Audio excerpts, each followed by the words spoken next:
অনেকটা অন্যায়ভাবেই অধিনায়কত্ব হারিয়েছেন। অধিনায়ক হিসেবে নির্বাচকদের সাথে মিটিং করতে যাবার পথেই জেনেছেন তিনি আর অধিনায়ক নেই। এমন অবস্থায় যে কারোই মানসিকভাবে একটা বিরাট ধাক্কা লাগার কথা। কিন্তু দলের জন্য নাজমুল হোসেন শান্ত যেন ব্যক্তিগত সেই ভাবনাকে পাত্তাই দেননি। কাগজে কলমে অধিনায়ক না হলেও মাঠের অধিনায়কত্বটা করছেন শান্তই। দলের ভরা দুঃসময়েও দলকে চাঙ্গা রাখছেন, বোলারদের নির্দেশনা দিচ্ছেন, ফিল্ডিং সাজাচ্ছেন। ম্যাচের কঠিন মুহূর্তে অধিনায়ক মিরাজ যখন হতাশ হয়ে হাল ছেড়ে দিচ্ছেন, তখন শান্তই পুরো দলকে জাগিয়ে তোলার চেষ্টা করছেন।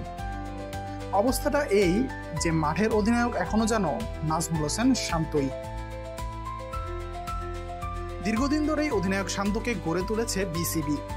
বয়সভিত্তিক পর্যায়ে মিরাজ শান্তর অধিনায়ক ছিলেন, কিন্তু এর পরের পর্যায়গুলোতে অধিনায়ক হিসেবে শান্তর ওপরই বিনিয়োগ করেছে বোর্ড।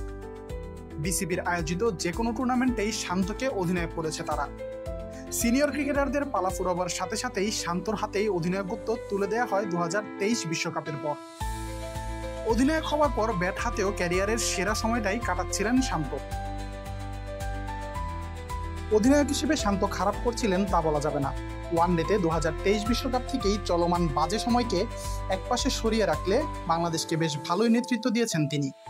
কিন্তু গত শ্রীলঙ্কা সিরিজের আগে হুট করেই কেড়ে নেওয়া হয় শান্তর ওয়ানডে অধিনায়কত্ব।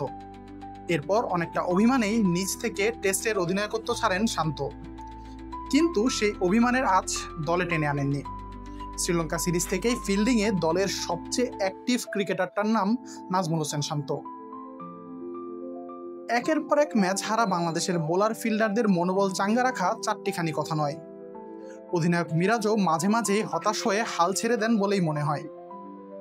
তখন শান্তই প্রতিটা বোলারের কাছে গিয়ে তাদের সাথে কথা বলেছেন। প্রায় প্রতিটা বলেই বোলারকে নির্দেশনা দেবার চেষ্টা করেছেন। এমনকি বোলিং পরিবর্তনের বেশিরভাগ সিদ্ধান্তও হচ্ছে শান্তর নির্দেশনায়। মাঠে শান্তর ইনভলভমেন্ট দেখে বোঝার উপায় নেই মাত্র 2 সিরিজ আগেই অন্যায়ভাবে অধিনায়কত্ব কেড়ে নেওয়া হয়েছে তার থেকে। দলের জন্য কিংবা দীর্ঘদিনের বন্ধু অধিনায়ক মিরাজের জন্য নিজের সেরাটা দিয়েই দলকে সাহায্য করার চেষ্টা করছেন।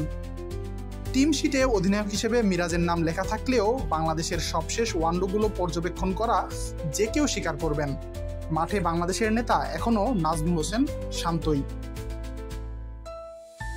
আশিকুর রহমান শান্ত, ডি স্পোর্টস।